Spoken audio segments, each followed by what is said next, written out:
Sebagaimana yang Rizik Syihab sampaikan pada saat reuni 212 bahwa dia akan melakukan haul terhadap peristiwa KM 50 dan hal tersebut sudah terlaksana, di mana videonya kembali viral terkait dengan peristiwa KM 50 yang sepertinya memang peristiwa itu akan dijadikan sebagai satu-satunya momentum isu bagi Pak Rizik Syihab ini dalam rangka menggerogoti pemerintahan Pak Prabowo. Jadi seolah-olah pemerintahan Pak Prabowo ini dia tidak gembosi, tetapi kemudian dengan pemasang isu KM 50 yang di sana dia kait-kaitkan dengan Jokowi maupun Tito Karnavian, Jenderal Dudun maupun Pak Asis waktu itu yang menjadi Kapolri, tentu ini akan membuat pemerintahan Pak Prabowo ke depan akan semakin terganggu. Sebab bagaimanapun juga ini menjadi isu yang akan terus-terus digoreng oleh Iman Jumbo. Bagaimana videonya? Ini kita coba simak. Ada di channel Rapli Harung lengkapnya ya. Nah, coba saya putarkan. Seolah-olah saya dan FPI adalah orang yang kelompok berbahaya, sehingga kalau ke depan dibunuh ya nggak apa-apa, namanya juga orang berbahaya. Terakhir di Semarang, seorang anak SMK begitu juga, dia tidak tawuran dibilang tawuran, tidak bawa senjata dibilang bawa senjata, dipamerkan senjata dalam siaran persnya. Nah, jadi lagi-lagi terulang. Jadi warga masyarakat dibunuh terus difitnah. Nah, ini nggak boleh dibiarkan. Ini kenapa bisa terjadi lagi itu tadi. Karena KM 50 dibiarkan, akhirnya mereka menganggap ke depan ini bunuh orang tuh gampang kok. Gampang, habis bunuh fitnah selesai, habis bunuh salahkan selesai. Nah, sampai kapan ini akan terus terjadi dan ini akan terus terulang.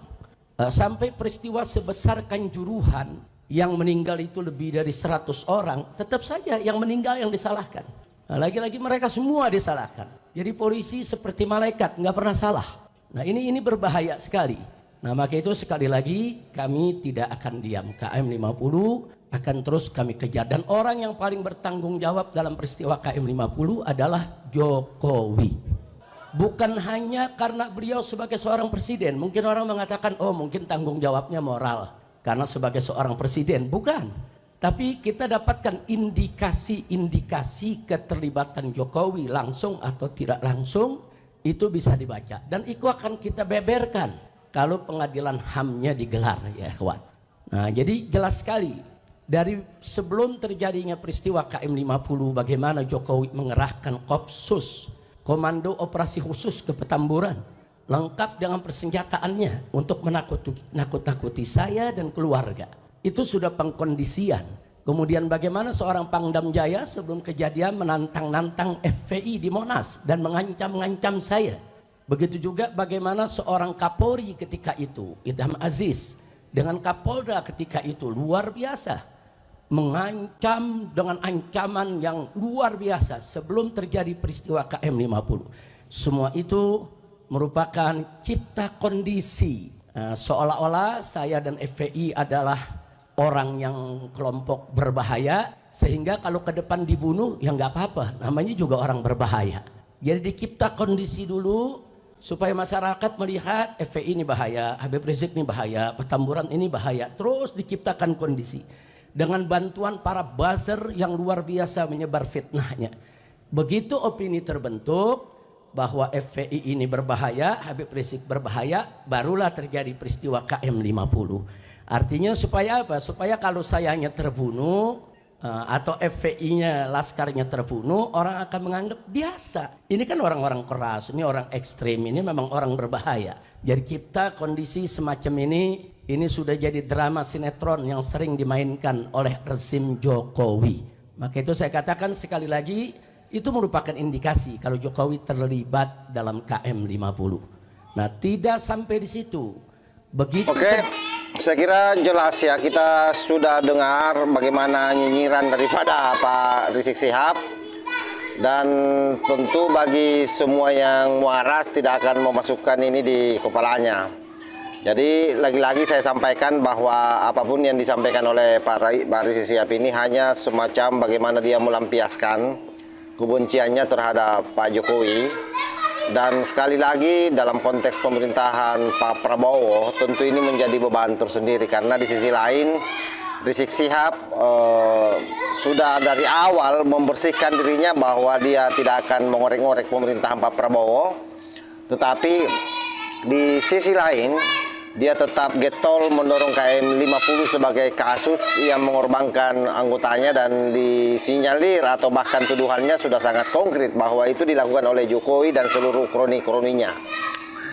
Nah, tuduhan semacam ini sekali lagi ini sangat serius, apalagi dia melibatkan informasi-informasi yang sifatnya kalau betul itu terjadi sangat membahayakan karena katanya dia menyedot data dari BIN bahwa memang Rizik Syihab ini merasa dikorbankan di dalam data yang diambil dalam komputer yang dia sita pada saat menangkap orang-orang yang diduga sebagai polisi dan BIN.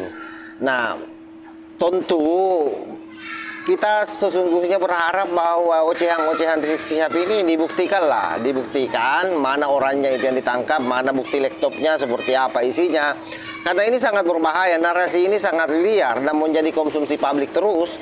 Dan pada akhirnya sekali lagi yang akan menyandang kesusahannya ini adalah pemerintahan Pak Prabowo karena dalam kabinet Pak Prabowo orang-orang yang digunakan juga hari ini masih banyak orang-orang yang pernah digunakan di zaman Pak Jokowi. Jadi ngomong kosong kalau Pak Rizik Syihab bicara dia tidak mengganggu pemerintahan Pak Prabowo, saya kira itu hanya alibi saja, mencoba ngeles, mencoba berbaik-baik hati agar kemudian dia tidak disorot oleh pemerintahan Pak Prabowo, tapi Pak Prabowo hanya menyorot bagaimana apa yang disampaikan oleh Rizik Syihab ke depan ini, apalagi terkait dengan kasus-kasus yang dia akan dorong akan diperhatikan oleh pemerintah. Kira-kira seperti itu targetnya Rizik Syihab ini. Jadi mengangkat Pak Prabowo dan menjatuhkan Pak Jokowi, dan pada akhirnya nanti akan terjadi pecah kongsi antara Pak Prabowo dan Pak Jokowi, dan disitulah bumerang bagi bangsa kita. Kenapa? Karena dua kekuatan ini kalau pecah maka otomatis itu akan menjadi peluang besar bagi orang-orang yang memang selama ini menginginkan bangsa ini runyam, bangsa ini rusak, bangsa ini runtuh. Saya kira demikian sahabat, mudah-mudahan video ini ada manfaatnya. Wallahul muwaffiq ila aqwamit thoriq. Wassalamualaikum warahmatullahi wabarakatuh.